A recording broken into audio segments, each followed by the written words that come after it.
Discussed a lot of different algorithms, and I want to build up to the bidirectional path tracing by doing a summary of the sorts we've done so far.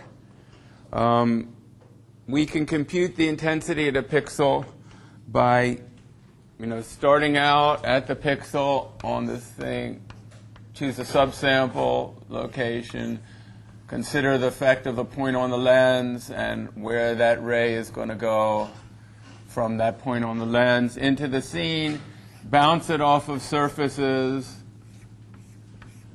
and each time we bounce we can consider both the direct illumination and the indirect illumination all together by just bouncing around until we hit a light source. Okay, say we bounce off this wall and hit a ray and it finally hits the light on the ceiling. And that's very noisy, because this ray might miss the light if we choose a random direction. So another improvement we made that you all did for homework is to make separate illuminations on the light source. So you could get that direct illumination separately with the shadow rays. But that doesn't give caustics. So for the caustics, we start out from the light source, and we aim toward, say, any kind of refracting surface, like this globe that maybe refracts a ray. And that's going to create some sort of on this floor here, it's going to create a bright spot on the floor where the light is refracting. And we'll save that in a caustic map. And then later, when we have our ray from the eye or the lens, and we shade this point on this floor, we'll try and pick up this density of photons somehow. When we study photon mapping, we'll talk more about the technique of saving the density and collecting it. And that will get the caustic rays. But one thing it won't get is if you have like recessed lighting, a light bulb inside a lampshade where the light has got to bounce off of the lampshade or be transmitted diffusely through it. Or cove lighting where they don't want you to look at the light bulbs, so they put the light bulbs, inside this region here. And the light has got to bounce off the wall to get to you. Or maybe bounce several bounces to get to you. In which case, tracing a shadow feeler from some place in the room, unless you're a fly on the ceiling or on the wall right directly above it, to the light won't get those reflections. And it's not a caustic either because these are diffuse surfaces it's bouncing off of.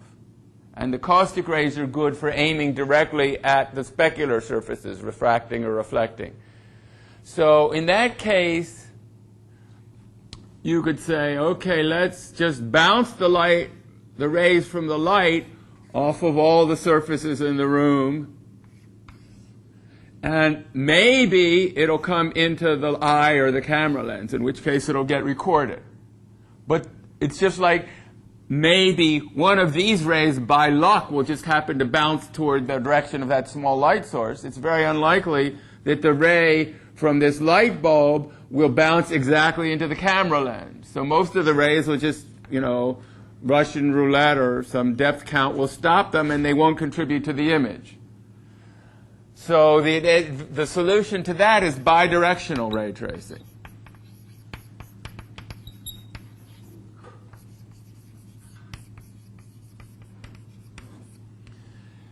And so here, let's think of this sketch here. What we're going to do is we're going to trace rays from the eye and through the lens, and whichever direction they bounce off of, we're going to do them for a certain number of bounces, say 2. And then we're going to trace rays from the light source, a certain number of bounces. In this case, it looks like I've got about 4. And then we're going to join them by a ray that goes through the environment that wasn't determined by our choice of what direction we were going to bounce in. There's a probability distribution for each of these. But this one doesn't come from a probability. Say we're starting, let's see what the notation is.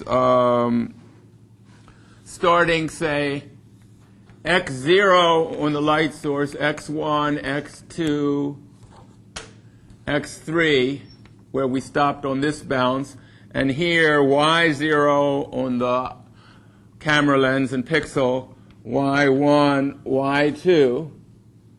And then we'll make an extra path from y2 to x3. And then we'll continue, and we're guaranteed to hit the light source because we started from it. So basically, we're going to look at contribution from paths that look like y0, y1, y2 up to yk. I guess k is 3 in this place. And then continue to xl, xl minus 1, x1, x0. So that path starts at your eye and eventually does hit a light source. But we have to have the weight for that contribution. And so that weight is a combination of BRDFs, the cosine terms, or geometry terms, however you want to think of it. I guess I'm going to think of choosing direction, so I'm going to use the just the cosine weight instead of that whole geometry term. So that means this contribution has the weight in terms, what we really want is an integral of everything the eye sees over all possible paths of length. In this case, how many segments do I have? 1, 2, 3, 4, 5, 6 segments. And so the weight of that segment, we have to think, what is happening to this path here? What we have is we have the BRDF, or maybe I should just call it F sub r.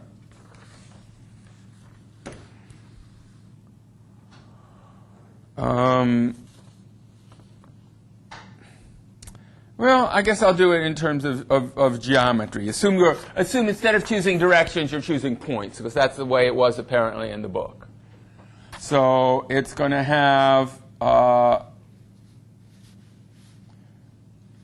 see, the light starts at x0. I guess it's the way I copied out of the book, it went in the opposite direction. And it's going in direction x0, x1. So this is the unit direction vector. And this is the light source emissivity, which could depend on where on the light you were and what direction. You know, some light sources, like ones that have certain shapes of lampshades or reflectors, emit differently in different directions. So this is just, you know, the flux emitted from the light source. And then we multiply it by the geometry term gx0, x1, which has those cosines and distance in them. Normally, it would have a visibility x0, x1.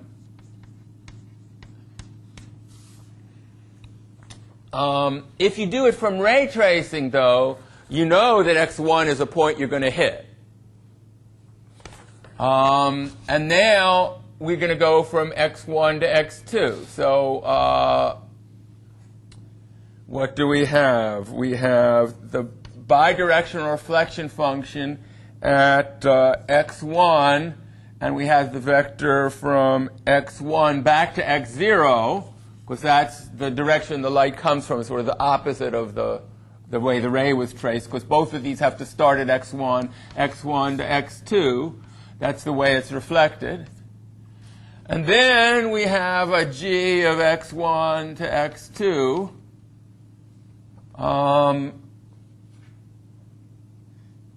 See, how many x's did I have? I'm going to continue.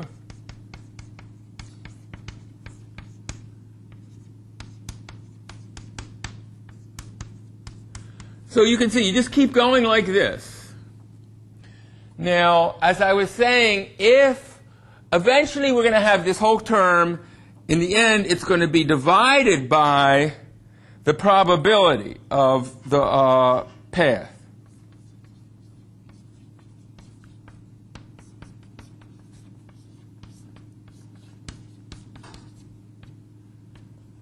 And I'll just write it as y0, y1, what do I call it? yk, x, l, x0.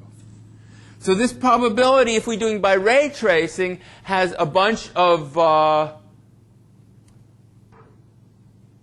weighting the probability, say, by the cosine. And that's going to cancel the cosine in its geometry term.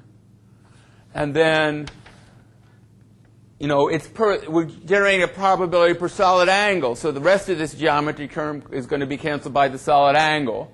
The visibility term is going to be canceled by the fact that the ray is definitely hitting that because we chose the ray according to a direction distribution rather than taking a point on a random surface in a random position. And so a lot of these factors are going to cancel a lot of the factors here. And what you're going to be left is a bunch of these FR factors when you're actually doing it in practice. Except that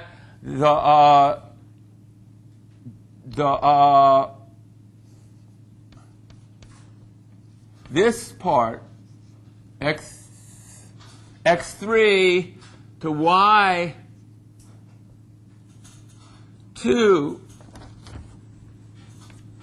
won't be canceled, right? Because this ray was determined already by this position and that position.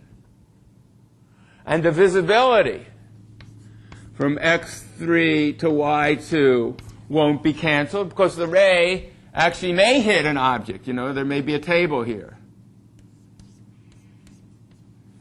And, we don't get to choose this y as to where this ray hits the table because this y started coming in the other direction from the eye.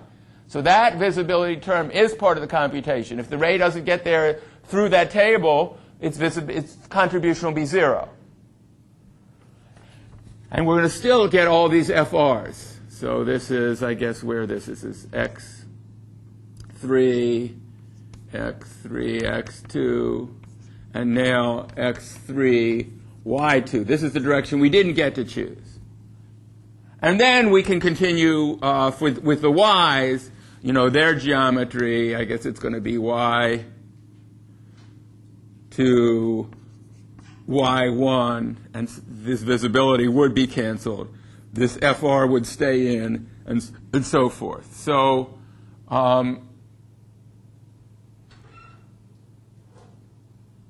it's the terms near the center that don't get canceled.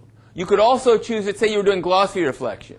Instead of choosing it by the cosine weight, you could choose it by the Phong distribution.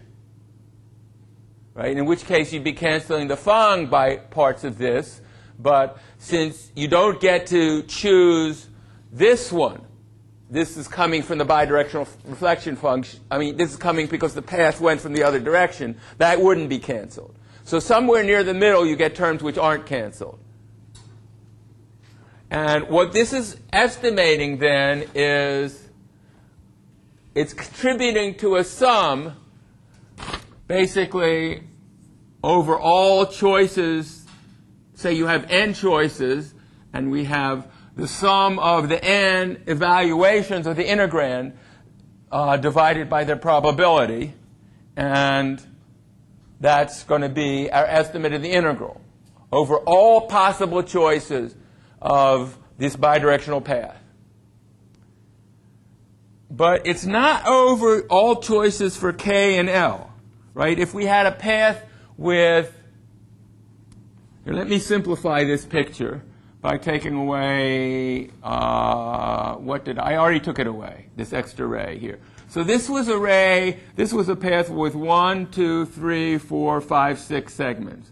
But we could have also generated a path with 6 segments.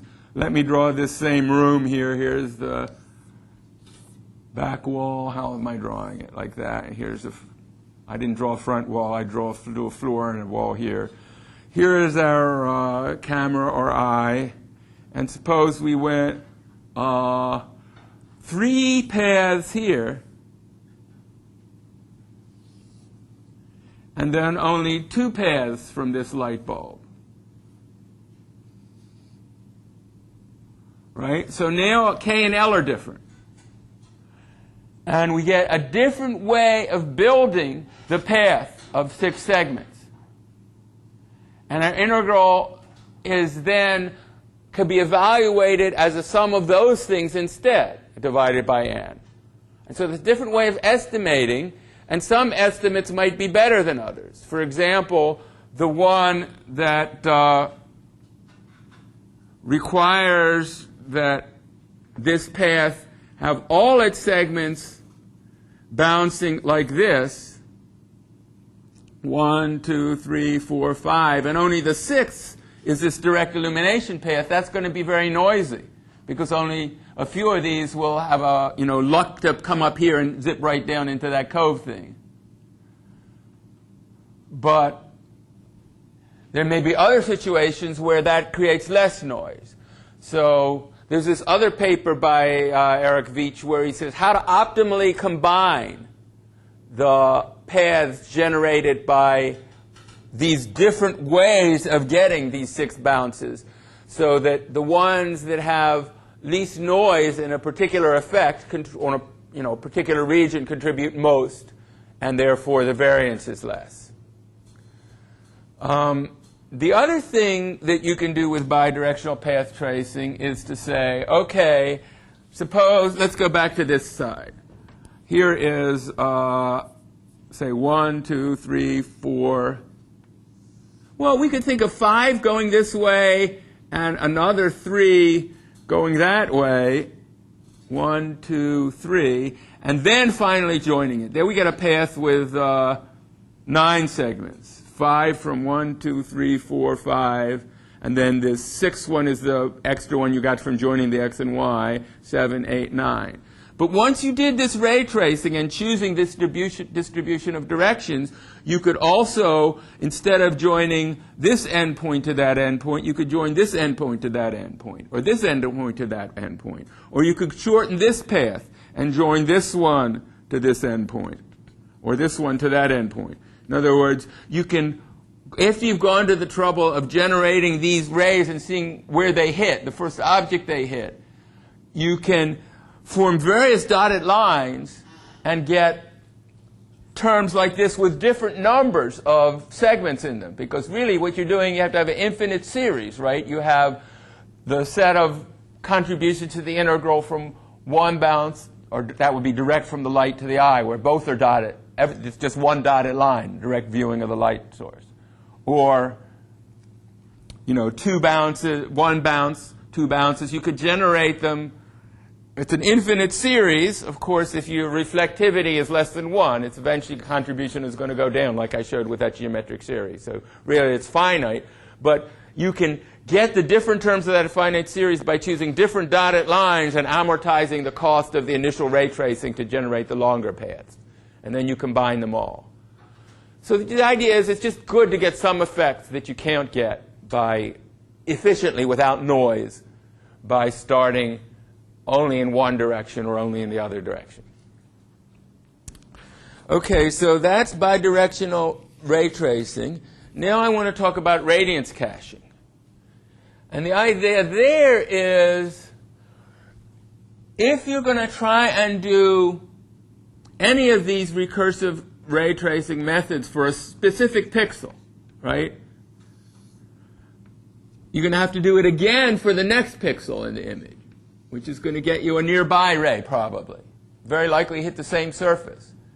And you have to do this Monte Carlo calculation, which is a bunch of repetitions in order for this sum to have low variance, right?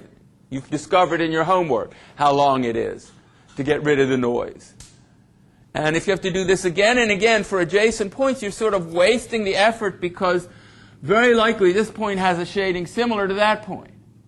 And maybe you could just extrapolate or interpolate. In other words, do like a low-resolution image where you have a certain number of rays that you took the whole trouble to do it. And then just try and interpolate or extrapolate between them. And that's the radiance caching scheme. But suppose you have a red book on the floor, right? Well, all these rays hit the, gray rug, but this one had the red book. Obviously, you're going to get the wrong color by trying to interpolate. What you really care about is how much light is irradiating, the irradiance, how much light is coming in from the environment. That final multiplication by the diffuse reflectivity, if it's constant, say, for a diffuse surface, as you pull it out the integral. That's the only thing that changes. And similarly, on a textured book cover that has a title and a photograph on the cover or something.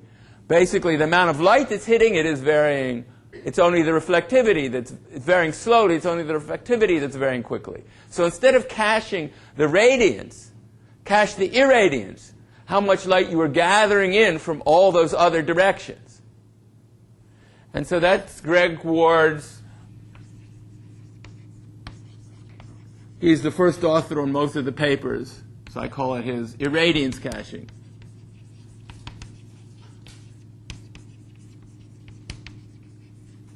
And basically, it says do Monte Carlo.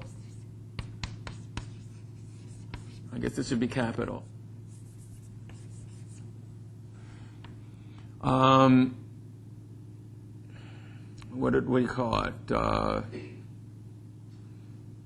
Let's call it gathering. It's really distributed ray tracing or path tracing. Path tracing. Computation. And do it well with lots of rays. Instead of at every pixel, every surface point, trace a few rays and get a noisy image because the variance wasn't low. I want to do with many rays and low variance. That means an accurate answer. You're going to spend your rays by doing it over fewer points.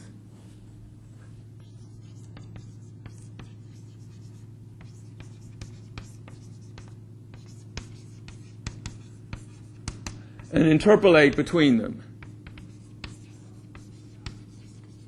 when you're doing the final rendering. Or you can think of it as an incremental rendering where you just shoot more rays, and each time you shoot a ray onto a surface, did I have a picture of those samples? Yeah, I had a picture of the samples here. You decide how close you need to be. This is like the photon mapping. You're sort of going to gather the samples nearby and take a weighted average of them, which is this interpolation.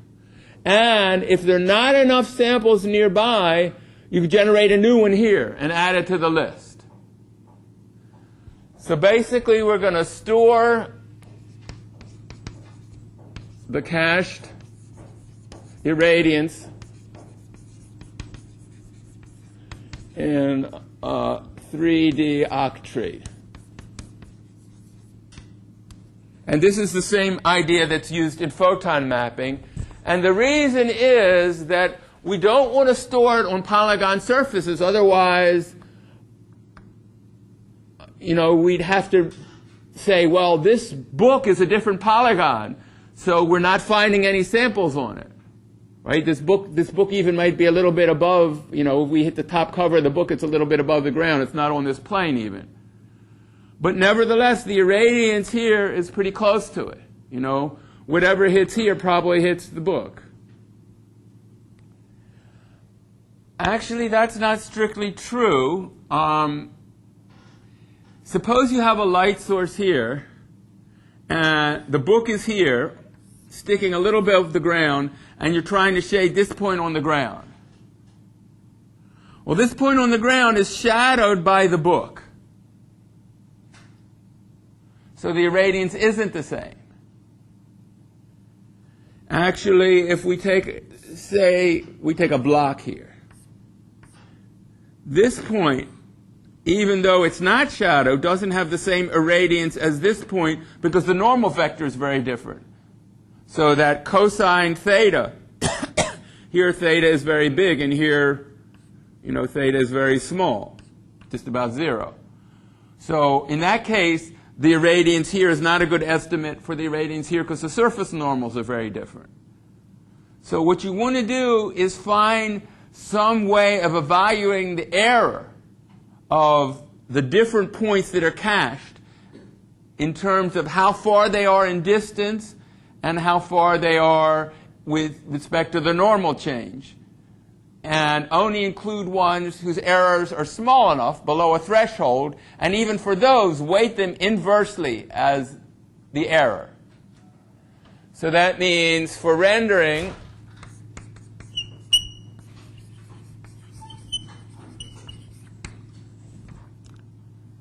let me take away that sentence. Let me say what you save. Saving the position, say pi, the normal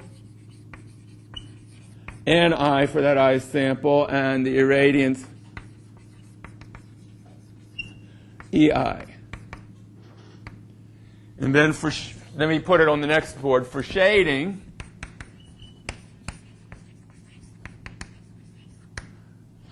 the gather from the octree nearby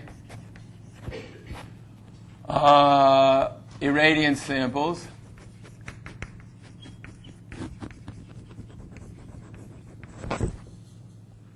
and for shading point, say point P,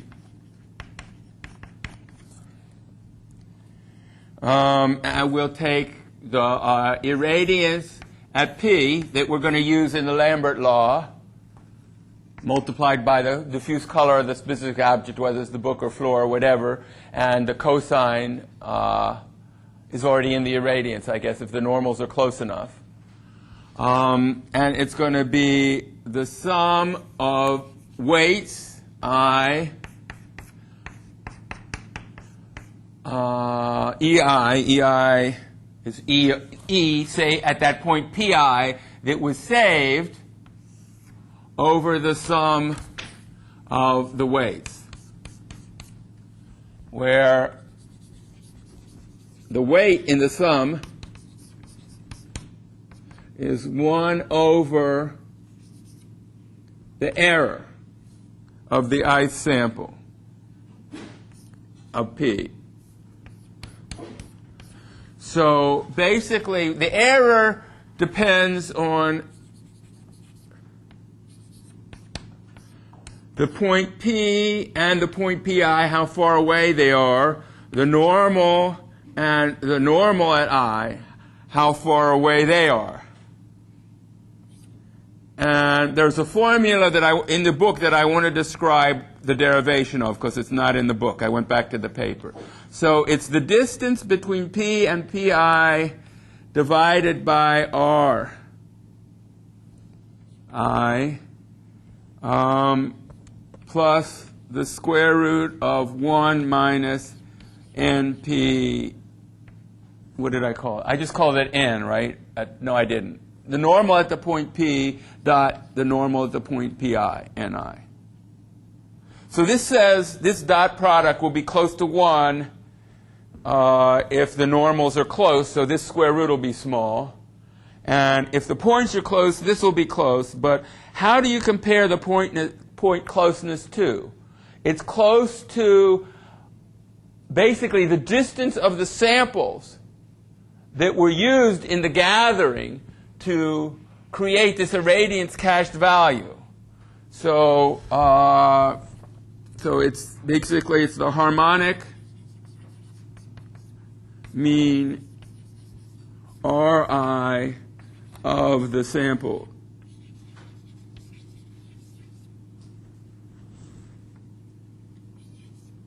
Next surface. Right, so when we compute, if I go back to this board, for each of these cached values, we're going to go and have a bunch of rays that are going to hit a bunch of things. One ray may hit this table, if the table is sitting above here. Or it may go all the way to the ceiling. So we want the average value. Because if here is the ground and the light source is up here somewhere, and we have something that's fairly close to the ground, let me draw it even closer, then as you move along the ground, the amount of distance you have to move in order to get out of the shadow is going to be much less than if this potential blocker from the light source was much farther away. So you want to know the average distance, and basically it's the ratio of the amount you move from P to Pi to this average distance Ri. But if you just took the average distance and most things were far away and you just had one that was really close, the average distance would still be far away and you wouldn't have this effect. So instead, they use the harmonic mean. The harmonic mean is if we have samples, when you get this ith cached point, we have a bunch of distances. What we do is we say 1 over this r for the harmonic mean is the mean, where n is the number of samples now that you use to get the irradiance at this ith point here. So maybe I'll use subset of j, the sum of 1 over the distance to the jth sample. Really, it's the distance from this point pi to this jth sample. Right? So that means you're averaging the reciprocals and then taking the reciprocal of that to find this distance, Ri. And what that does is it makes things that have small distance, they have a big contribution. Instead of the far away ones have the big contribution. They have more effect on the harmonic mean.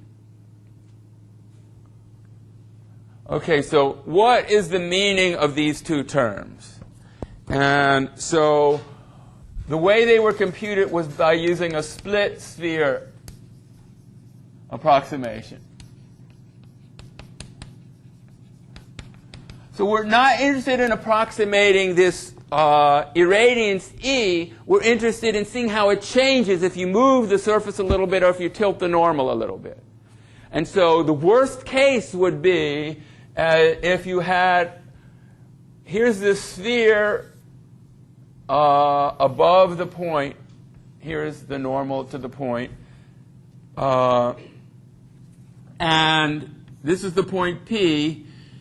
And we want to, say it's a point Pi, and we want to think what happens if we move it a little bit to a point P, or if we tilt the surface a little bit, so Ni changes. We're going to say half of this sphere is black,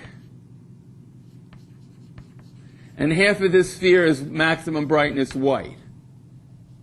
And now that's sort of the worst case you could do. And the radius of this sphere is this r, this this harmonic mean of the distances of the objects, for which you're going to compare the distance of the motion from the center to this new sample point. And so what's going to happen when we look at this sphere? So when we look at this sphere, we have another sphere. I mean, basically, when you're thinking in terms of the integral, it's as if we move this whole sphere, and now this black and white region, which is really on geometry, far away from this point, isn't changing. But on the new sphere, it's as if, well, either move the sphere to the right, or you can think of moving this black region to the left by the same amount. That has the same effect. Now we can think of keeping the center fixed, but now this black has shifted over. How much brighter did it get? Well, it got brighter by the projected area of this deformed strip here, right? Which is, because remember this integral of the cosine is this projected onto the plane. We talked about it last time with that Nusselt analog. So if we think of this thing as the delta P, this is actually a little rectangle of width r here and delta P here. And so what fraction of the area of the whole sphere does it represent? It's delta P times r of this whole projected area, which was pi r squared. So one of the r's cancel. And actually it's a 2. Because this is 2r this way. I wrote this wrong. So what it amounts to is delta P over R times some factor 2 over pi. So, you know, since it's all based on a threshold anyway, and actually I think I missed one or the two somewhere. I vaguely recall in the paper it was 4 over pi. But I don't remember why at this point. In any case, it's a constant factor. So that explains this term here. It's because of the point moving. Now, what about the normals changing? So now let me erase this and draw this same sphere here with this half white and this half black with this normal. This was the normal ni, but suppose we have another normal n. Right? So now we've basically got a different surface, and we've got a different plane here. And from the point of view of this plane, it's as if,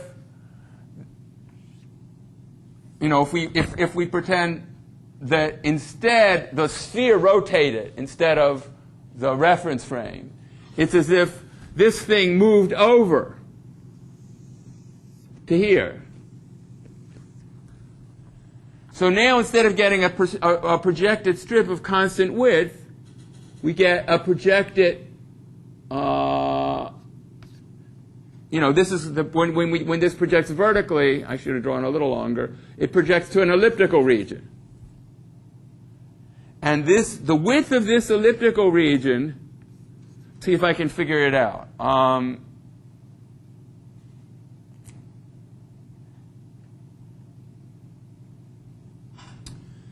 If this angle, alpha is cosine inverse of n dot ni, right? Because this angle between these two normals is the same as the angle between these two planes. And now, what do we have here? Let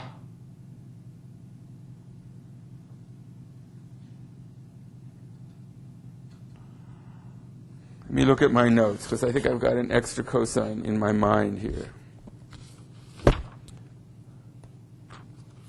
I have so many different sets of notes, I think I've got the wrong one. On one of these, I actually... Well, I can go back to the original paper, which I brought with me, too. But somewhere here, I think I had the geometry drawn.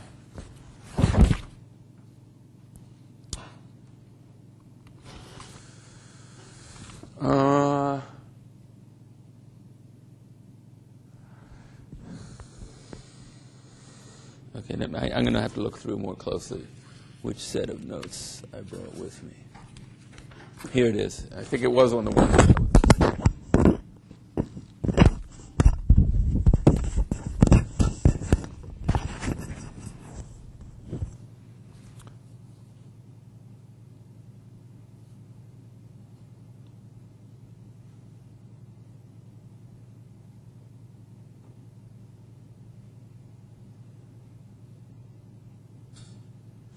But I'm not convinced this is correct.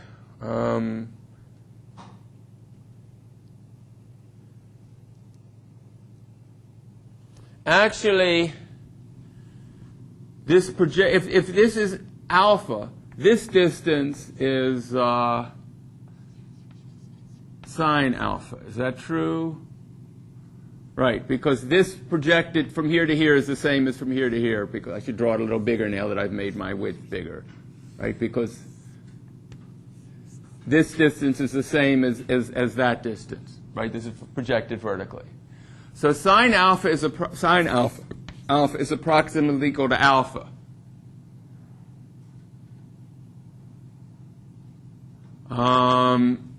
So this area is to the whole area of this sector as this is actually sine alpha, but the radius is r, not 1. So it's r sine alpha, and that's approximately r alpha. so it's well, basically, I can think of it as here is a circle of radius r, and for every line across this circle, I'm going for another line that's alpha as large.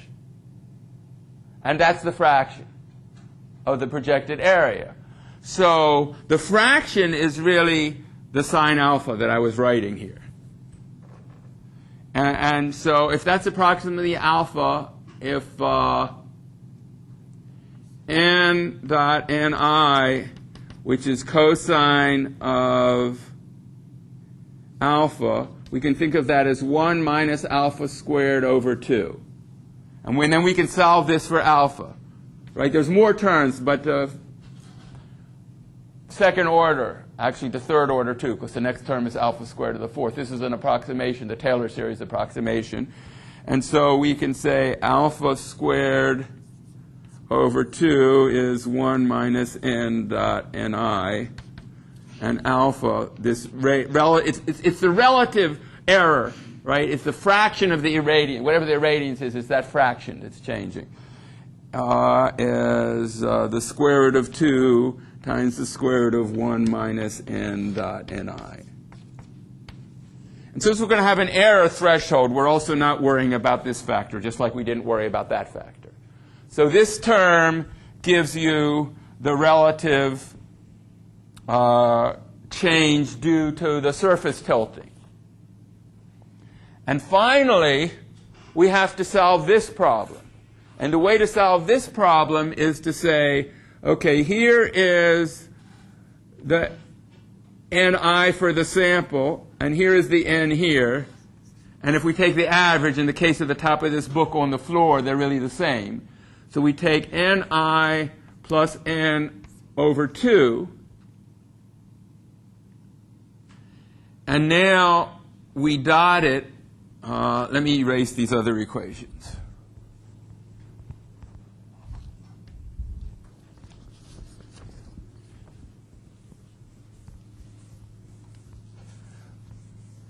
We dot it with this vector here. This is the point P that we want to shade, and this is the point Pi that we have an irradiance sample for.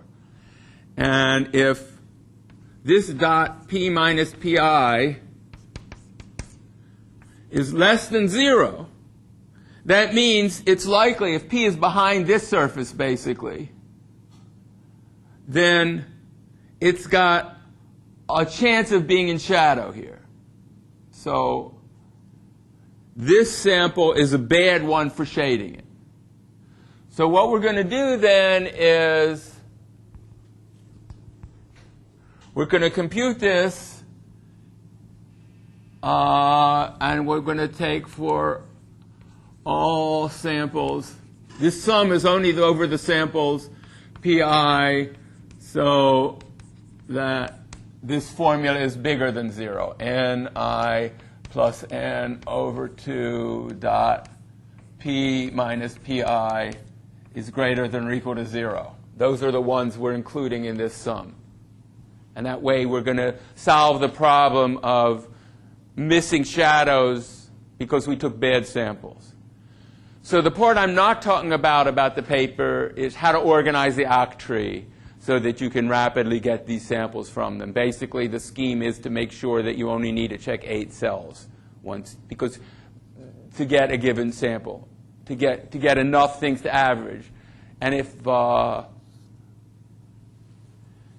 and I should say, and epsilon I is less than a threshold, right?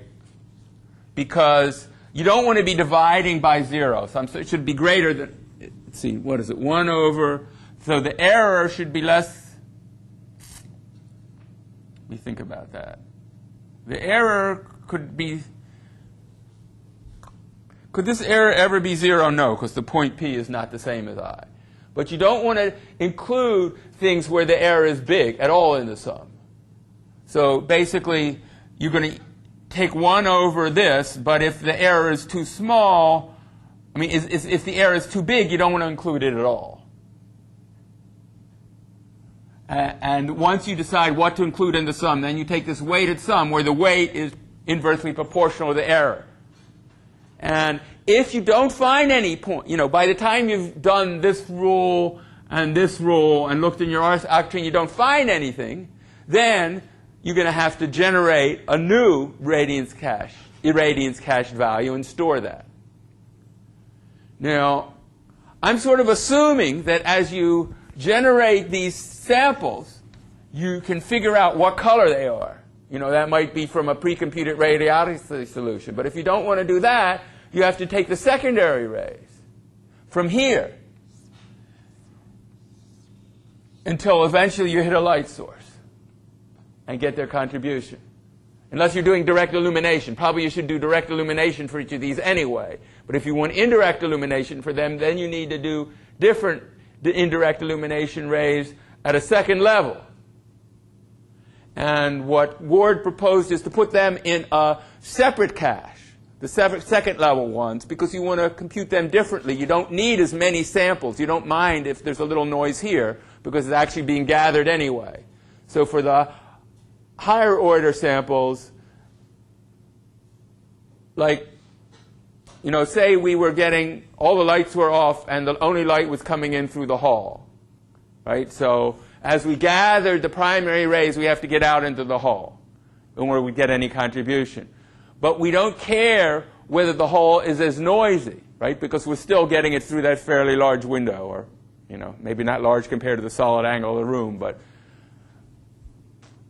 if they're indirect rays, we don't care if they're as noisy because they're just part of an average. So you need fewer samples for them, and that's why he said they could be in a different level that wasn't as strict as far as gathering the number of samples and worrying about the variance. So you have different caches at different levels of the ray bounce from your eye, each with a direct illumination calculation also. And that way, when you do the gathering, if one of these rays goes to a point where the secondary cache doesn't have enough information, then you continue. And I forgot my point about going out the door. If we go out the door, some of those secondary rays for the wall outside the door are going to go to parts of the hull that we don't see. So it's useless to compute them at the high sample rate, low variance that we need for our initial image, because we're never going to be shading them later. But once you have this irradiance cache, suppose you change your viewpoint. Well, you're probably going to see still a lot of the original cached values. So when I move this far, I'm seeing a different part of the wall in the hall. So those pixels may actually need to be supplemented with more rays. But most of the values in the next frame will already be there from the current frame. So that's, it's not entirely pre-computed like a radiosity solution that being directly used from a new viewpoint. But you can still make use of a lot of what you've done in the irradiance cache and just augment it with the extra information you need for the next frame. So that's the irradiance catching method. I guess my watch beeps, so that's all for today.